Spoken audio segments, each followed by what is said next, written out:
The year is 1860. America stands on a precipice.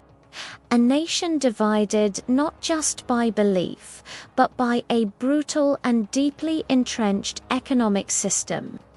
To understand the forces that would soon tear the country apart, you must first understand the chilling calculus of that system.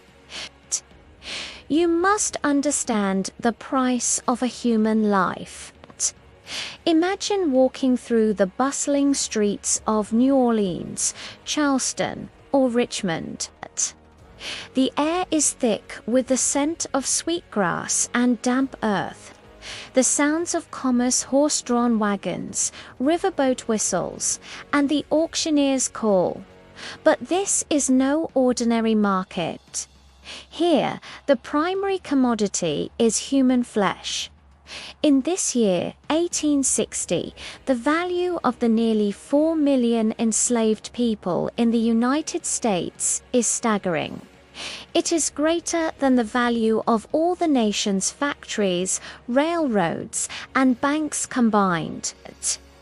This isn't just a Southern institution. It is the bedrock of the entire American economy. Let's step closer to the auction block. The auctioneer describes his goods with cold precision, a prime field hand, he might declare, pointing to a strong man in his mid-20s. Guaranteed sound of wind and limbs, accustomed to cotton. In the Deep South, states like Mississippi or Louisiana, where cotton is king, this man's price could reach as high as $1,800. That's nearly $60,000 in today's money. He is an asset, a unit of labor essential for turning the rich soil into white gold, but the price is not uniform. It fluctuates based on a grim set of variables. Age is paramount. A young child, perhaps 5 or 6 years old, might sell for $200. They represent a long-term investment, years of labor ahead. An elderly person, their body broken by decades of toil, might fetch a fraction of that, their value diminished in the eyes of the market. Gender also dictates price.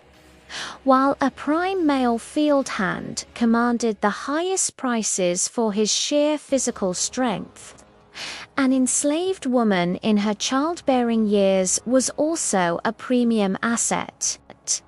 Her value was twofold: her labor in the fields or the house, and her horrific capacity to produce more enslaved children, creating generational wealth for her owner. A skilled woman, perhaps a cook or a seamstress, could command a price rivaling that of a male field hand, valued for her specific talents that added comfort and efficiency to a planter's estate.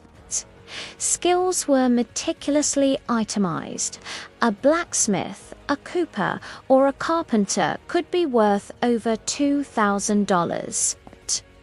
These artisans were not just laborers, they were industrial assets, often leased out to other plantations or businesses, generating a steady stream of income for their owners. Their intelligence and craftsmanship, instead of granting them freedom, simply increased their market price. We see these prices reflected in the ledgers of the planters. Meticulous records track purchases, births, and deaths. In these books, human beings are listed alongside mules and cotton gins, their humanity reduced to a number on a balance sheet. These enslaved people were the primary form of collateral in the South. How did a planter afford such an immense investment? He rarely used cash alone. The entire financial system was built to facilitate this trade. A planter could walk into a bank in Charleston or a financial house in New York City and secure a loan, a mortgage, using the people he already enslaved as collateral. Insurance companies, too, played a vital role. A planter could insure the lives of his enslaved workers. If an enslaved person died during the perilous journey from an auction house in Virginia to a sugar plantation in Louisiana, the owner could file a claim and recoup his financial loss. The system was designed to protect the property, not the person. This financial web extended far beyond the South. Northern banks financed southern plantations. Northern factories spun southern cotton into textiles. Ships built in New England transported that cotton to Liverpool, feeding the insatiable looms of the British Industrial Revolution. The global demand for cotton, powered by enslaved labor, fueled a worldwide economic boom.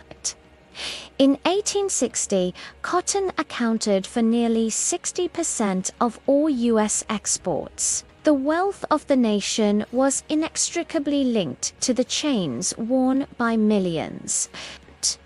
As our observer travels from the grand plantations of the Mississippi Delta to the bustling ports of the Atlantic coast, the reality is inescapable. This is not a quaint pastoral system. It is a highly capitalized, ruthlessly efficient, and modern form of industrial agriculture. The whip is not just an instrument of cruelty. It is a tool of production management, used to extract the maximum amount of labor, to meet quotas, to satisfy distant markets.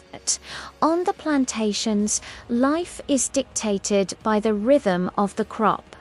From sunup to sundown, men, women, and children toil under a relentless sun.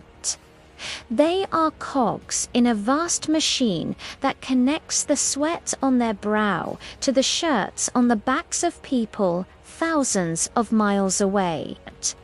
Every bowl of cotton they pick adds to a fortune they will never share. Every child born into bondage represents another entry in a ledger, another link in the chain of economic dependency. And this dependency created a fierce, unyielding political resolve. When abolitionist voices in the North grew louder, they were not just challenging a moral wrong. They were threatening the single largest financial asset in the United States. They were threatening to bankrupt the Southern elite and destabilize the American economy. The defenders of slavery didn't just argue in terms of tradition or racial hierarchy.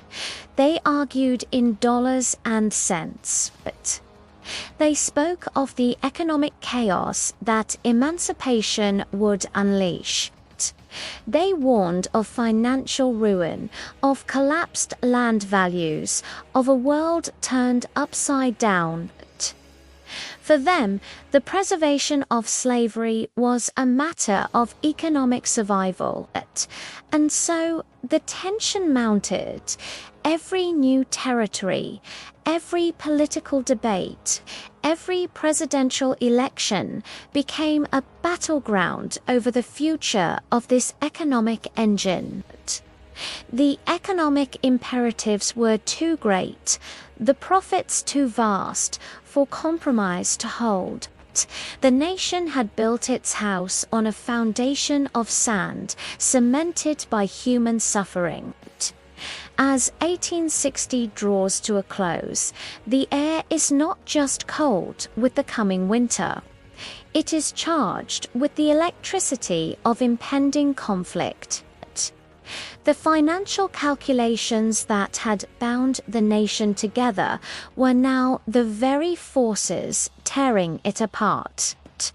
The price of a human being had been calculated, mortgaged, and insured. But the true cost, measured in blood, division, and the soul of a nation, was about to come due.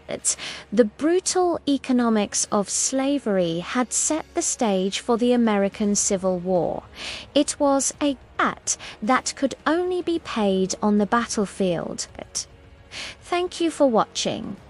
If this story resonated with you, please consider subscribing to our channel for more deep dives into the pivotal moments that shaped our world. Your support helps us continue to tell these important stories.